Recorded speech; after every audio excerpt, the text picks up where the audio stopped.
السلام عليكم ورحمة الله وبركاته. الحمد لله وحده والصلاة والسلام على رسول الله محمد بن عبد الله وعلى آله وأصحابه وأتباعه وأهل بيته أجمعين. أما بعد فقد قال الله تعالى في محكم التنزيل: أعوذ بالله من الشيطان الرجيم. بسم الله الرحمن الرحيم. يسألونك عن الشهر الحرام قتال فيه كل قتال فيه كبير. صدق الله مولانا العليم. وقال نبينا صلى الله عليه وسلم: كل المسلم على المسلم حرام دمه وماله وإرله. صدق رسول الله صلى الله عليه وسلم. மேலான அன்புக்குரிய சகோதரர்களே, இன்று ஒரு மனிதனை கொலை செய்வதனுடைய, வேண்டுமென்றே கொலை செய்வதனுடைய விபரீதம், அதனை பற்றி குர்ஆன் ஹதீஸ் என்ன சொல்லுகின்றது என்று பேசிவிட்டு அடுத்த விடயங்களை பார்க்கலாம் என்று நினைக்கின்றேன். அன்புக்குரியவர்களே, இந்த உலகத்திலே, இந்த பூமிக்கு மேலால் பல கோடிக்கணக்கான உயிரினங்கள் படைக்கப்பட்டிருக்கின்றது. அந்த உயிரினங்கள் அனைத்திலும் சிறந்தவர்களாக மனித சமுதாயத்தை அல்லாஹ் சிறந்த ஓர் படைப்பாக படைத்திருக்கின்றான். ஏனைய பொருட்களுக்கு விலைகளை நிர்ணயிக்க முடியும். உதாரணமாக, நாங்கள் விரும்பக்கூடிய தங்கம், வெள்ளி, மாணிக்கம், வைடூரியம், அதே போன்று என்ன பொருளாக இருந்தாலும் ஒவ்வொரு பொருட்களுக்கும் விலைகள் நிர்ணயிக்க முடியும். தங்கம் ஒரு பவுன் இவ்வளவு என்று சொல்ல முடியும்.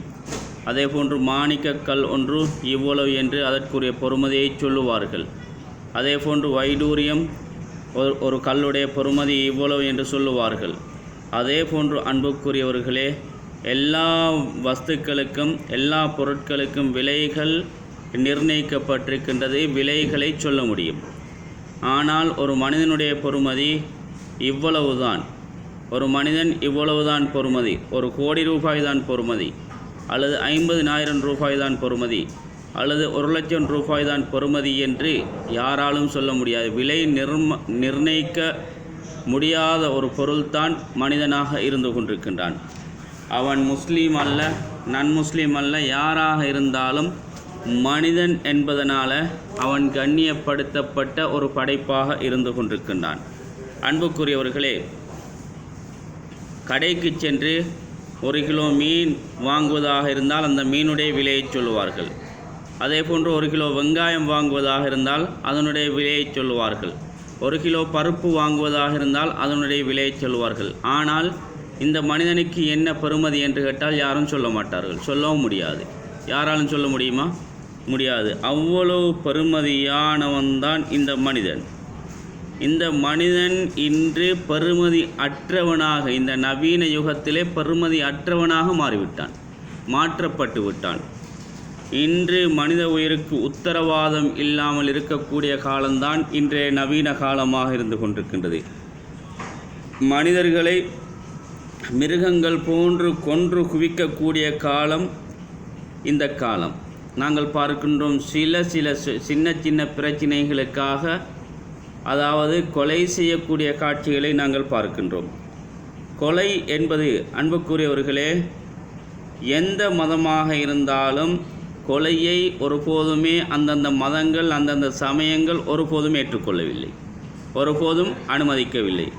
இஸ்லாமிய மதமாக இருந்தாலும், பௌத்த மதமாக இருந்தாலும், இந்து மதமாக இருந்தாலும், கிறிஸ்டியன் மதமாக இருந்தாலும், எந்த சமயங்களாக இருந்தாலும் ஒரு மனிதனை வேண்டுமென்று கொலை செய்வதை அவர்கள் எங்குமே அனுமதிக்கவில்லை, அவர்கள் எங்குமே ஆதரிக்கவில்லை. கொலை செய்ய முடியும் என்று எங்கேயுமே எழுதப்பட்டதில்லை. நான் குர்ஆனில் ஹதீஸில் உள்ள விடயத்தை சொல்லுகின்றேன். நபி ஸல்லல்லாஹு அலைஹி வஸல்லம் அவரிடத்தில் கேட்கின்றார்கள்: யஸ்அலூனக அனி ஷஹ்ரில் ஹராம், அதாவது இந்த கண்ணியமான மாதங்களில் கொலை செய்வதை பற்றி கேட்கப்படுகின்றது. அதற்கு என்ன சொல்லுகின்றார்கள்? குல், நபியை நீங்கள் சொல்லுங்கள், கிதாலுன் ஃபீஹி கபீருன், அந்த கண்ணியமான மாதங்களில் கொலை செய்வது பெரிய பாவம் என்ற விடயத்தை நீங்கள் சொல்லுங்கள் என்ற விடயத்தை அல்லாஹ் நபி ஸல்லல்லாஹு அலைஹி வஸல்லம் அவர்களுக்கு கற்றுக் கொடுக்கின்றான். அதே போன்று குர்ஆன் இன்னும் சொல்லுகின்றது, வமை யக்துல் முஃமினன் முத்தஅம்மிதன், யார் ஒரு முஃமினை வேண்டுமென்று, ஒரு முஸ்லிமை வேண்டுமென்று கொலை செய்கின்றானோ ஃபஜஸாஉஹு ஜஹன்னம், அதாவது அவனுக்கு கிடைக்கக்கூடிய கூலி, அந்த முஃமினை கொலை செய்ததற்கு கிடைக்கக்கூடிய பரிசு என்ன தெரியுமா? நரகம் என்று அல்லாஹ் தெளிவாக குர்ஆனில் சொல்லுகின்றான். அதே போன்று காலிதன் ஃபீஹா, அந்த கொலை செய்தவன் நரகத்திலே நிரந்தரமாக இருப்பான், அவனுக்கு வெளியாக முடியாது அந்த நரகத்திலே இருந்து அல்லாஹ் குர்ஆனில் சொல்லுகின்றான். வகலிபல்லாஹு அலைஹி, அவனோடு அல்லாஹ் கோபிக்கின்றான். அது மாத்திரமல்ல, வலஅனஹு, அவனை அல்லாஹ் ஷஃபிக்கின்றான் என்று குர்ஆனில் அல்லாஹ் சொல்லுகின்றான். வஅத்தலஹும் அதாபன் அலீமா, அவனுக்கு நொம்பலமான மிகவும் பயங்கரமான வேதனைகள் இருக்கின்றது என்று குர்ஆன் சொல்லுகின்றது. யாருக்கு? இது ஒரு முஸ்லீமை வேண்டுமென்றே கொலை செய்தால், எந்த காரணமும் இல்லாமல் கொலை செய்தால் இவ்வளவு பாவங்களும் அவனுக்கு இருக்கின்றது. அல்லாஹ் கோபித்து விடுவான், அல்லாஹ் அவனை சஃபிப்பான், அவனுக்கு நொம்பலமான நிரந்தரமான வேதனை இருக்கின்றது. அதே போன்று அவனுக்கு கிடைக்கக்கூடிய பரிசு நரகம் என்றெல்லாம் குர்ஆனில் அல்லாஹ் தெளிவாக சொல்லி காட்டுகின்றான். அதே போன்று ரசூலுல்லாஹி ஸல்லல்லாஹு அலைஹி வஸல்லம் அவர்கள் சொல்லும் பொழுது, குல்லுல் முஸ்லிமி அலல் முஸ்லிமி ஹராமுன் தமுஹு வமாலுஹு வ இர்லுஹு, அதாவது ஒரு முஸ்லீம் அடுத்த முஸ்லீமுடைய இரத்தத்தை ஓட்டுவது, அவனை கொலை செய்வது, அவனுடைய பொருட்களை சூறையாடுவது, அவனை மானபங்கப்படுத்துவது ஹராம் என்று நபி ஸல்லல்லாஹு அலைஹி வஸல்லம் அவர்கள் சொன்னார்கள். ஒரு முஸ்லீம் வேண்டுமென்று கொலை செய்ய முடியாது, ஹராம், தடுக்கப்பட்ட ஒன்றாக இருந்து கொண்டிருக்கின்றது. ஏன் அல்லாஹ் தடுத்திருக்கின்றான்? மிருகங்களை கொலை செய்தால் பாவம் என்று எங்கேயுமே வரவில்லை. குர்ஆனிலோ ஹதீஸில் எந்த மத புத்தகங்களையும் வரவில்லை, வேத நூட்களையும் வரவில்லை. அன்புக்குரியவர்களே, மனிதனை வேண்டுமென்று கொலை செய்தால், மனிதனை கொலை செய்வது ஹராம், தடுக்கப்பட்டிருக்கின்றது, பாவம் என்று எங்களை படைத்த அல்லாஹ் சொல்லுகின்றான். அன்புக்குரிய சகோதரர்களே, ஆனால் இன்று பார்க்கின்றோம், கால்நடைகளை அறுத்தால் குற்றம், கால்நடைகளை வெட்டக்கூடாது, கால்நடைகளை அறுக்கக்கூடாது என்று ஒரு சில நாடுகளில் சட்டம் போட்டிருக்கின்றார்கள், அரசாங்கம் சட்டம் போட்டிருக்கின்றது. ஆனால் அந்த கால்நடைகளை போன்று மனிதனை இன்று கொன்று குவிக்கக்கூடிய நாடுகள் இருந்து கொண்டிருக்கின்றது. உதாரணமாக குர்ஆன் என்ன தெரியுமா சொல்லுகின்றது? இஸ்லாம் என்ன தெரியுமா சொல்லுகின்றது? உயிருடைய பொறுமதி எந்த அளவுக்கு என்றால், கருவில் இருக்கக்கூடிய சிசுவை கூட கொலை செய்ய முடியாது. கொலை செய்வது மிகப்பெரிய பாவம் என்று குர்ஆன் சொல்லுகின்றது. அதாவது கருவிலே அப்போதான் உற்பத்தியாக இருக்கின்றது, அந்த குழந்தை அந்த சிசுவையும் கூட கொலை செய்ய முடியாது என்று இஸ்லாம் எங்களுக்கு போய்த்து தந்திருக்கும் பொழுதோ, பெரிய ஒரு மனிதனை, ஒரு குடும்பக்காரனை, ஒரு சிலர்களை பராமரிக்கக்கூடிய ஒருவனை வேண்டுமென்று கொலை செய்தால் கொலை செய்வது எவ்வளவு பெரிய பாவம் என்பதை நாங்கள் உணர வேண்டும். அன்புக்குரியவர்களே, ஹஜ்ரத் பெருமானார் ஸல்லல்லாஹு அலைஹி வஸல்லம் அவர்கள் சொன்னார்கள், லா யத்ரில் காத்தில் லிமக்குத்தில் வலா யத்ரில் மக்தூல் ஃபீ மக்குத்தில், கொலை செய்தவனுக்கும் தெரியாது, கொலை செய்யப்பட்டவனுக்கும் தெரியாது, நான் எதற்காக வேண்டி கொலை செய்யப்பட்டேன், நான் எதற்காக வேண்டி அவனை கொலை செய்தேன் என்ற விடயம் இருவருக்குமே தெரியாது. அப்படியான ஒரு காலம் வரும், அது வந்தால் உலக அழிவுடைய நாள் நெருங்கிவிட்டது என்பதை நினைவில் வைத்து கொள்ளுங்கள் என்று ஹஜ்ரத் பெருமானார் ஸல்லல்லாஹு அலைஹி வஸல்லம் அவர்கள் சொல்லி காட்டினார்கள். இன்று பார்க்கின்றோம், கொலைகள் சர்வசாதாரணம், நோமலாண்டை கொலைகள் நடக்குது. ஆனால் கொலை செஞ்சு முடிஞ்சதுக்கு பின்னால் அந்த கொலை செஞ்சவன்கிட்ட கேட்டால் அவனும் சொல்ல மாட்டான், நான் எதுக்கு அவனை தான் கொலை செஞ்சேன், பெரிய காரணம் உண்டே சொல்ல மாட்டான். கொலை செய்யப்பட்டவனுக்கும் தெரியாது நான் எதுக்கப்பா கொலை செய்யப்பட்டேன் என்று. அப்படியான ஒரு காலத்தில் தான் நாங்கள் இன்று இருந்து கொண்டிருக்கின்றோம். இன்று பாருங்கள், முஸ்லீம்கள் எங்கெல்லாம் வாழ்ந்து கொண்டிருக்கின்றார்களோ அந்த நாடுகளில் முஸ்லீம்களை கொன்று குவிக்கக்கூடிய காட்சியை நாங்கள் பார்க்கின்றோம். சிரியாவை எடுத்துக்கொண்டால் 5 லட்சத்துக்கும் அதிகமான மக்களை பஷர் அல் ஆசாதுடைய அரசாங்கம் கொன்று குவித்தது. பெண்களையும் ஆண்களையும் சிறுவர்களையும் சின்ன கைக்குழந்தைகளையும் 5 லட்சத்துக்கும் அதிகமான உயிர்களை கொன்று குவித்தது. அதே போன்று இன்றும் பார்க்கின்றோம் பலஸ்தீனில் எத்தனையோ ஆயிரக்கணக்கான மக்கள் இன்று 452 நாளாக அந்த யுத்தம் நடைபெற்று அந்த யுத்தத்தில் எத்தனையோ முஸ்லீம்கள் ஷஹீதாக்கப்பட்டு கொண்டிருக்கின்றார்கள் ஒவ்வொரு நாளும். ஆனால் எதற்காக வேண்டி என்று கேட்டால் அந்த இஸ்ரேலுடைய அரசாங்கமும் தெரியாது, அதே போன்று அதற்கு உதவி செய்யக்கூடிய நாடுகளுக்கும் தெரியாது. அதே போன்று பார்க்கின்றோம் மியான்மார் ஒரு பௌத்த நாடு. அந்த நாட்டிலே முஸ்லீம்கள் வாழ்ந்து கொண்டிருக்கின்றார்கள். அந்த முஸ்லீம்களுக்கு வாழ முடியாததன் காரணமாக அங்கே உயிர் அச்சுறுத்தல், பல கொடுமைகள். அதனால் முழு உலகத்துக்கும் எங்கெல்லாம் திக்கு திசைகள் கிடைக்கின்றதோ அங்கே அவர்களுடைய உயிரை காப்பாற்றுவதற்காக வேண்டி சென்று கொண்டிருக்கக்கூடிய காட்சிகளை நாங்கள் பார்க்கின்றோம். அண்மையில் கூட இலங்கைக்கு 152 பேரோட 152 பேரோட ஒரு கப்பல் வந்து ஒதுங்கிய வரலாறு எங்கள் அனைவருக்கும் தெரியும். இப்படியான சம்பவங்கள் எல்லாம் நடைபெற்று கொண்டிருக்கின்றது. ஏன் இவைகள் அனைத்தும்? அன்புக்குரியவர்களே, ஒரு சில நாடுகள் அதாவது ஆயுதங்களை தயாரிக்கக்கூடிய நாடுகள் இருக்கின்றது. எதற்காக வேண்டிய ஆயுதங்களை தயாரிக்கின்றார்கள்? அந்த அப்பாவி உயிர்களை, அந்த அப்பாவி மனிதர்களை கொலை செய்வதற்காக வேண்டித்தானே ஆயுதங்களை உற்பத்தி செய்கின்றார்கள். ஆயுதம் உற்பத்தி செய்யக்கூடிய நாடுகளில் ஆஸ்திரேலியா, அதே போன்று அமெரிக்கா, இந்த நாடுகளுக்கு யுத்தம் இருக்க வேண்டும். யுத்தம் இருந்தால்தான் அந்த நாடுகளுடைய தொழில் முன்னேறும். யுத்தத்துக்காக வேண்டி செய்யப்பட்ட அந்த வெப்பன்கள் அனைத்தும் என்ன செய்யும்? விற்கப்படும். யுத்தம் இல்லாவிட்டால் எங்கே யாருக்கு விற்பது, எந்த நாட்டுக்கு விற்பது? அதனால் தான் அவர்கள் ஆசைப்படுகின்றார்கள் எல்லா நாட்டிலும் யுத்தம் நடைபெற வேண்டும் என்ற அந்த வெப்பம் தயாரிக்கக்கூடிய நாடுகள் எதிர்பார்த்து கொண்டிருக்கின்றார்கள். அன்புக்குரிய சகோதரிகளே, அதே போன்று ஹஜரத் பெருமானார் ஸல்லல்லாஹு அலைஹி வஸல்லம் அவர்கள் சொன்னார்கள், இதழ் தக்கல் முஸ்லிமானி பிசைஃபைஹிமா ஃபகிலாஹுமா ஃபின்னார். அதாவது 2 முஸ்லீம்கள் வெப்பனோடு சந்திக்கின்றார்கள், ஆயுதத்தோடு சந்திக்கின்றார்கள் ஒருவருக்கொருவர், அவர்கள் இருவரும் நரகவாதிகள் என்ற விடயத்தை ஹஜரத் பெருமானார் ஸல்லல்லாஹு அலைஹி வஸல்லம் அவர்கள் சொல்லி காட்டினார்கள். அதே போன்று இந்தியாவில் பார்க்கின்றோம் நாங்கள்.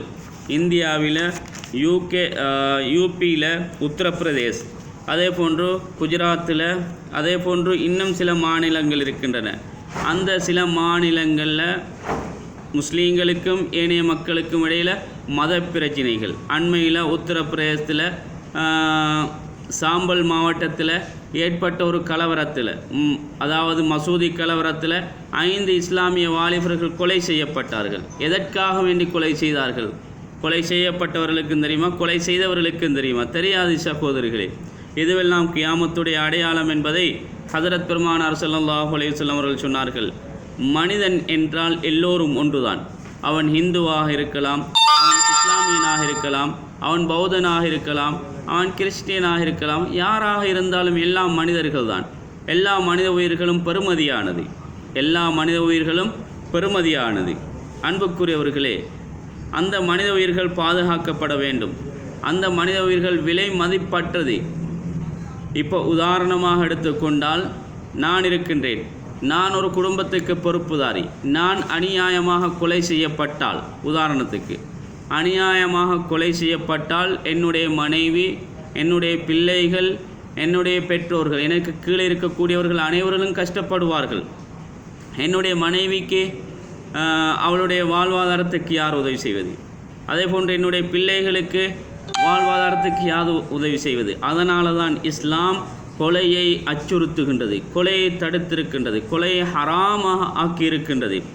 ரசூலுல்லாஹ் சொன்னார்கள், யஅதி அலன் நாஸி ஜமான் யக்ஸுருல் ஹரஜ். அதாவது கியாமத்துடைய நாள் நெருங்கும் பொழுதோ கொலை அதிகரிக்கும் என்பதாக சொன்னார்கள். கொலை அதிகரிக்கும் என்பதாக சொன்னார்கள். சின்ன சின்ன விடயங்களுக்கெல்லாம் கொலை செய்வார்கள். பெரியவங்க மாத்திரமல்ல, சின்ன சின்ன பிள்ளைகள் கொலை செய்வார்கள் என்ற விடயங்கள் எல்லாம் எங்களுக்கு சொல்லி காட்டப்படுகின்றது. அன்புக்குரியவர்களே, இஸ்லாம் இருக்கின்றதே, இந்த இஸ்லாத்தில் ஜாதி வித்தியாசம் இல்லை. அல் முஸ்லிம் அகுல் முஸ்லிம், முஸ்லிம் என்றால் எல்லோரும் ஒரே சகோதரர்கள் என்ற விடயத்தை ரத்தின சுருக்கமாக ரசூலுல்லாஹி ஸல்லல்லாஹு அலைஹி வஸல்லம் அவர்கள் சொல்லி காட்டினார்கள். இந்தியாவை எடுத்துக்கொண்டால், அன்புக்குரியவர்களே, அன்புக்குரிய சகோதரர்களே, என்னுடைய நிறைய நண்பர்கள் இருக்கின்றார்கள். இந்தியா தமிழ்நாட்டுடைய நண்பர்கள் அதிகமானவர்கள். நான் பல நாடுகளில் தொழில் நிமித்தமாக வேலை செய்ததன் காரணமாக நிறைய நண்பர்கள் இருக்கின்றார்கள். எல்லோரும் நான் ஒரு முஸ்லீம், அவர்கள் ஹிந்துவாக இருக்கலாம், முஸ்லீமாக இருக்கலாம், நான் ஒரு முஸ்லீமாக இருக்கலாம். எல்லோரும் ஒரே சகோதரர்கள் மாறித்தான் நாங்கள் வேலை செய்யக்கூடிய இடங்களில் பழகுகின்றோம். ஆனால் இந்தியாவில் அன்புக்குரியவர்களே, தமிழ்நாட்டை, முக்கியமாக தமிழ்நாட்டை எடுத்துக்கொண்டால் ஜாதி பிரச்சனை இருக்கின்றது. அந்த ஜாதி அதாவது பல ஜாதிகள் அந்த இந்துக்களுக்கு மத்தியிலே பல ஜாதியினர் இருக்கின்றார்கள். நான் சில எனக்கு தெரிந்த ஜாதியை மட்டும் சொல்கின்றேன். தேவேந்திரர், தேவர், பல்லர், வன்னியர், கோணர், நாடர், பறையன், இப்படியான ஜாதி வர்க்கங்கள் அந்த இந்துக்களுக்கு மத்தியிலே, இந்து சகோதரருக்கு மத்தியிலே இருக்கின்றது. இவர்கள் எல்லோரும் மனித குழுக்கள். அன்புக்குரியவர்களே, இவர்கள் எல்லோரும் யார்? இந்துக்கள். ஒரே தாய் தந்தையின் மூலமாக நாம் எல்லோரும் ஒரே தாய் தந்தையின் மூலமாகத்தான் இந்த உலகத்திலே படைக்கப்பட்டிருக்கின்றோம். ஜாதி அடையாளமிடப்பட்ட கயிறை கட்டிக்கொள்வார்கள், அதே போன்று பெனியனை போட்டுக்கொள்வார்கள். சிறு பிள்ளைகள் கூட அப்படியான ஒரு அடையாளத்தோடு தான் வெளியே போவார்கள். அன்புக்குரியவர்களே, இவைகள் இல்லாமலாக்கப்பட வேண்டும். என்னுடைய இந்து சகோதரர்களிடத்தில் நான் பணிவாக வேண்டிக் கொள்வது என்னவென்றால், இந்த ஜாதி பிரச்சனையெல்லாம் நாங்கள் விட்டுவிட வேண்டும். தேவேந்திரர், தேவர், பல்லர், வன்னியர், கோணர், நாடர், பறை எல்லோரும் இந்துக்கள் தானே. ஏன் நாங்கள் இந்த பிரச்சனை அதாவது ஜாதி பிரச்சனை எங்களுக்கு மத்தியிலே உருவாக்க வேண்டும்? நாங்கள் எல்லோரும் சில காலத்துக்காக வேண்டி பயணிக்க வந்தவர்கள். இந்த உலகத்தில் நிரந்தரமாக, அதாவது இந்த உலகத்தை ஆள வந்தவர்கள் அல்ல. 40 வருஷம், 50 வருஷம், 60 வருஷம், 70 வருஷம் இப்படியாக கொஞ்ச காலம் உலகத்தில் வாழ்ந்துட்டு நாங்கள் என்ன செஞ்சிருவோம்? மரணிச்சிருவோம். மரணிச்சதுக்கு பின்னால் எல்லோருக்கும் ஒரு சிலர்கள் அவர்களுடைய டெட் பாடியை அவர்களுடைய அக்கார்டிங் டு தேர் ரிலீஜன், முஸ்லீம்கள் மௌத்தாகிவிட்டால் அடக்கம் செய்வார்கள். வேறு யாராவது ஒரு சிலர்கள் ஏனைய மதங்களிலும் ஒரு சிலர்கள் அதாவது மரணித்து விட்டால் அடக்கம் செய்வார்கள், ஒரு சிலர்களை எரித்து விடுவார்கள். அன்புக்குரியவர்களே, அது அவரவர் சமயத்தை பின்பற்றக்கூடிய முறையில் இருக்கின்றது. ஆனால் இந்த ஜாதி அந்த வித்தியாசங்கள் எங்களிடத்திலிருந்து இல்லாமல் ஆக்கப்பட வேண்டும். இந்த விடயங்கள் எங்களிடத்திலிருந்து கலைந்தறியப்பட வேண்டும். இந்த யங் ஜெனரேஷனிடத்திலிருந்து இந்த ஜாதி குழுக்கள் இதெல்லாம் இல்லாமல் ஆக்கப்பட்டு நாங்கள் எல்லோரும் ஒரே சகோதரர்கள் என்ற முடிவுக்கு வர வேண்டும். ஏன் காரணம்? இந்த ஜாதி பிரச்சனைகள் ஏற்படுவதற்கு காரணம் என்ன தெரியுமா? முதலாவது காரணம் நன் எடுக்கேட்டட், அவர்கள் கல்வி அறிவில்லாதவர்கள். அதே போன்று ட்ரக்ஸ் எடிக்ட், அதாவது ட்ரக்ஸுக்கு, மதுபானங்களுக்கு அடிமைப்பட்டவர்கள். அதே போன்று தொழில் இல்லாதவர்கள். இப்படியானவர்கள் தான் அந்த இனப்பிரச்சினைகளை உருவாக்கக்கூடியவர்கள். அன்புக்குரியவர்களே, தமிழ்நாட்டுடைய சட்டம் கட்டாயம் உறுதிப்படுத்தப்பட வேண்டும். அண்மையில் நான் அதாவது இந்தியாவில் திருநெல்வேலி என்றால் இலங்கையிலும் கேள்விப்படாத நபர்கள் இருக்க மாட்டார்கள். திருநெல்வேலி என்ற பெயர் எப்படி வந்தது? அந்த திருநெல்வேலி என்ற அந்த மாவட்டத்தில் அதிகமான நெற்பயிர்கள் செய்வார்கள். நெல் அறுவடை அதிகமாக உள்ள மாவட்டம்தான் இந்தியாவில் திருநெல்வேலி. அந்த நெல் அறுவடை விளைச்சல் அதிகமாக இருப்பதன் காரணமாக அந்த இடத்துக்கு திருநெல்வேலி என்று வைத்திருக்கின்றார்கள். அதே போன்று அந்த திருநெல்வேலி இன்னொரு விடயத்துக்கும் பிரபல்யம் என்னவென்றால், அல்வா இருக்கின்றது தானே. திருநெல்வேலி அல்வா தான் உலகத்தில் மிகவும் பிரசித்தி பெற்ற அல்வா. திருநெல்வேலி அல்வா என்றால் எல்லோருக்கும் தெரியும், நல்ல டேஸ்டாக நல்ல சுவையாக இருக்கும். இந்த இரண்டு விடயத்திலும்தான் இந்த திருநெல்வேலி ஒரு பிரசித்தி பெற்ற இடமாக இருந்து கொண்டிருக்கின்றது. அதே போன்று இந்த திருநெல்வேலியில் முக்கியமாக கண்ணியத்துக்குரியவர்களே, அடிக்கடி ஜாதி பிரச்சனைகள் ஏற்படுகின்றது. ஜாதி பிரச்சனைகள் வந்து அதிகமானவர்கள் கொலை செய்யப்படுகின்றார்கள். நான் நினைக்கின்றேன் 3 வருடத்துக்குள்ளால் 250க்கும் அதிகமானவர்கள் இந்த ஜாதி கலவரத்தின் மூலமாக கொலை செய்யப்பட்டிருக்கின்றார்கள் என்பதாக நான் நினைக்கின்றேன். இவைகள் இல்லாமலாக்கப்பட வேண்டும். எல்லா உயிர்களும் பெறுமதியானது. அந்த பெறுமதியான உயிர்கள் பெறுமதியாக நாங்கள் நினைக்க வேண்டும். பிற மனிதனை எக்காரணம் கொண்டு கொலை செய்ய முடியாது, கொலை செய்வது கூடாது. எந்த மதமாக இருந்தாலும் இஸ்லாத்தில் ஹராமாக்கப்பட்டிருக்கின்றது, இஸ்லாத்தில் தடுக்கப்பட்டிருக்கின்றது. அதே போன்று ஏனைய சமயங்கள்லேயும் மனிதனை கொலை செய்வது ஆகமாக்கப்படவில்லை என்று தான் நினைக்கின்றேன், அனுமதிக்கப்படவில்லை என்று தான் நினைக்கின்றேன். நான் இந்த பேச்சை பேசுவதற்கான காரணம் என்னவென்றால், அண்மையில் 20ஆம் திகதி, இந்த மாதம் 20ஆம் திகதி திருநெல்வேலியில் ஒரு சம்பவம் நடைபெற்றது. அதாவது ஒருவர் என்ன செய்கின்றார், நெல்லை நீதிமன்றத்துக்கு ஒரு வழக்குக்காக வேண்டி செல்லுகின்றார். அதாவது மாயாண்டி என்று சொல்லக்கூடிய 23 வயது நபர் என்ன செய்கின்றார், நெல்லை நீதிமன்றத்துக்கு செல்கின்றார். அவருக்கு அந்த 20ஆம் தேதி ஒரு வழக்கு இருந்தது.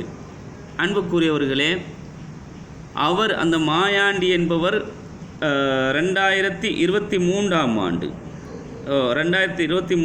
ஆண்டு ராஜாமணி என்று சொல்லக்கூடியவரை கொலை செய்திருக்கின்றார். அவரும் அந்த மாயாண்டியுடைய நண்பர்களும் ராஜாமணி என்பவரை கொலை செய்திருக்கின்றார்கள். அதற்கு பழிக்கு பழி வாங்குவதற்காக வேண்டித்தான் அந்த ராஜாமணியுடைய சகோதரனுடைய நண்பர்களும் என்ன செய்கின்றார்கள், 1 வருடமாக பிளேன் போட்டிருக்கின்றார்கள் இவனை கொன்று குவிக்க வேண்டும் என்பதற்காக வேண்டி. அவன் என்ன செய்கின்றான், 20ஆம் தேதி 12ஆம் மாதம் 20ஆம் தேதி அந்த நெல்லை நீதிமன்றத்துக்கு வருகின்றான். அந்த வழக்குக்காக வேண்டி வருகின்றான். அன்புக்குரியவர்களே, வந்து என்ன செய்கின்றான், அந்த நீதிமன்றத்துக்கு பக்கத்தில் உள்ள ஹோட்டலில் தேநீர் குடிப்பதற்காக வேண்டி அவனுடைய மோட்டார் சைக்கிளை நிறுத்தி தேநீர் குடித்து கொண்டிருக்கின்றான். அந்த நேரத்தில் தேநீர் குடித்து கொண்டிருக்கும்போது, சாப்பிட்டு கொண்டிருக்கும் பொழுதோ அந்த மாயாண்டி என்ன செய்கின்றான், அந்த ராஜாமணியுடைய சகோதரனையும் அவனுடைய நண்பர்களையும் காணுகின்றான். அப்படியே அவன் திக்கு முக்காடி விடுகின்றான். அன்புக்குரியவர்களே, உடனே குடித்த தீயை அப்படியே வைத்து விட்டு ஓடுவதற்கு முயற்சி செய்கின்றான். ஓடும் பொழுது என்ன செய்கின்றான், அந்த ராஜாமணியுடைய சகோதரனும் அவனுடைய நண்பர்கள் ஒருவன் அந்த மாயாண்டியுடைய காலுக்குள்ளால காலை போட்டு அப்படியே விழுத்தாட்டுகின்றார்கள். அன்புக்குரியவர்களே, விழுத்தாட்டியதற்கு பின்னால் என்ன செய்கின்றார்கள், அவனை அப்படியே வெட்டுகின்றார்கள். அவனுடைய காலை வெட்டுகின்றார்கள். எழும்பி ஓடுவதற்கு ஆரம்பிக்கின்றான். ஓட முடியாது, எழும்புகின்றான். திருப்ப என்ன செய்கின்றார்கள், கையை வெட்டுகின்றார். கை துண்டாகிவிட்டது ஒரு கை. அதற்கு பின்னால் என்ன செய்கின்றார்கள், கழுத்தை அப்படியே வெட்டுகின்றார்கள். தலையை அப்படியே வெட்டுகின்றார். அப்படியே துண்டாகிவிட்டது. அன்புக்குரியவர்களே, நான் அந்த வீடியோவை பார்த்தேன்.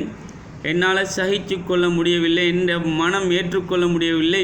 அந்த அளவுக்கு கொடூரமாக 3-4 பேர் சேர்ந்து துண்டாக அந்த மீனை வெட்டுவது போன்று, கோழியை வெட்டுவது போன்று அந்த மனித உடலை சிதைத்து அப்படியே துண்டாக பார்ட்ஸாக வெட்டக்கூடிய காட்சி நான் என்னுடைய கண்களால் கண்டேன். அன்புக்குரியவர்களே, இது மனித உயிருக்கு எந்த விதமான உத்தரவாதமும் இல்லை.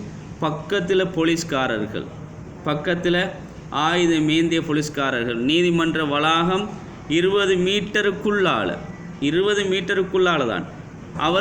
அவர்களும் அங்கே கை கட்டி பார்த்து கொண்டிருக்கின்றார்கள். போலீஸ்காரர்களும், போலீஸ் ஆடை அணிந்த போலீஸ்காரர்கள் ஆயுதத்தோடு அவர்களும் அப்படியே பார்த்து கொண்டிருக்கின்றார்கள் என்ன சம்பவம் நடக்கின்றது என்று. அந்த பாதையால் ஆயிரக்கணக்கான 100கணக்கான வாகனங்கள், மனிதர்கள் சென்று கொண்டிருக்கின்றார்கள். யாருமே நிப்பாட்டி விட்டு இதை தடுப்போமே என்று தடுப்பதற்கு முன் வரவில்லை. அதே போன்ற ஒரு நிலை எங்களுக்கும் உங்களுக்கும் வந்தால், அதை பார்த்துவிட்டு சென்றவர்களுக்கும் வந்தால், அவருடைய உறவினர்கள் எவ்வளவு கவலைப்படுவார்கள், அவரை சார்ந்தவர்கள் எவ்வளவு கவலைப்படுவார்கள். அன்புக்குரியவர்களே, அந்த பாதையால் சென்றவர்களாவது ஒரு 10-20 பேர் வாகனத்தை நிப்பாட்டி தடுத்திருந்தால் அவர் உயிர் பாதுகாக்கப்பட்டிருக்கும்.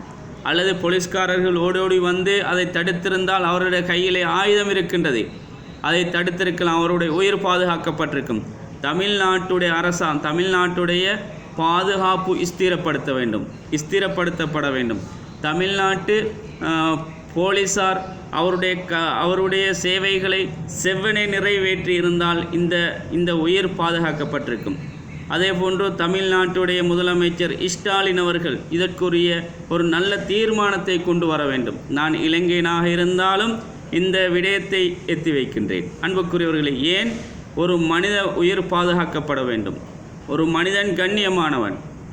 மனிதன் யாராக இருந்தாலும், படித்தவனாக இருந்தாலும், படிக்காதவனாக இருந்தாலும், பாமரனாக இருந்தாலும், அவன் அரசியல்வாதியாக இருக்கலாம், நான் பொலிட்டீஷியனாக இருக்கலாம், யாராக இருந்தாலும் அவனுடைய உயிர் பொறுமதியானது.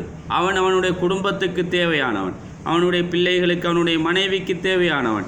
அதனால் இஸ்லாம் தடுத்திருக்கின்றது கொலை செய்வதை, ஏனைய மதங்களும் அதனை தடுத்திருக்கின்றது. எனவே இவ்வாறான விடயங்கள் எதிர்காலத்திலாவது வரக்கூடாது என்று நினைத்து இதற்குரிய சட்டங்களை உறுதிப்படுத்த வேண்டும் என்று நான் தமிழ்நாட்டு அரசாங்கத்திடத்தில் கேட்டுக்கொள்வதோடு, இதற்கு பிறகாவது ஜாதி அதாவது தேவேந்திரர், தேவர், பல்லர், வன்னியர், கோணர், நாடர், பறையன் இதெல்லாம் ஏன் எங்களுக்கு இதெல்லாம் தேவையில்லை. முக்குலத்தோர், வெள்ளாளர், இப்படியெல்லாம் பல இனத்தவர்கள் இந்துக்களுக்கு மத்தியில் இருக்கின்றார்கள்.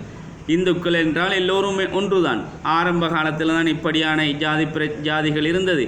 இப்படி எங்களுடைய கல்வி மறுமலர்ச்சி கண்ட யுகத்திலேயும் நாங்கள் அதாவது இமயமலையை தொட்ட காலத்திலே, கல்வி இமயமலையை தொட்ட காலத்திலே இருக்கக்கூடிய காலம்.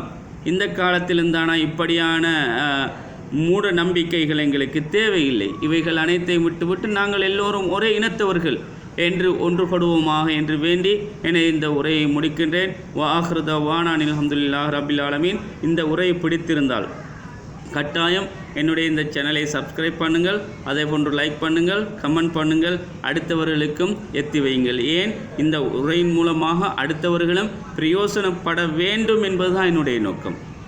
அதனால் என்னுடைய இந்த உரை அதிகமானவர்கள், முடியுமானவர்கள் சப்ஸ்கிரைப் பண்ணுங்கள். கடவுள் உங்களுக்கு நல்ல பிரதிபலனை தருவான் என்று வேண்டி விடைபெறுகின்றேன். அஸ்ஸலாமு அலைக்கும்.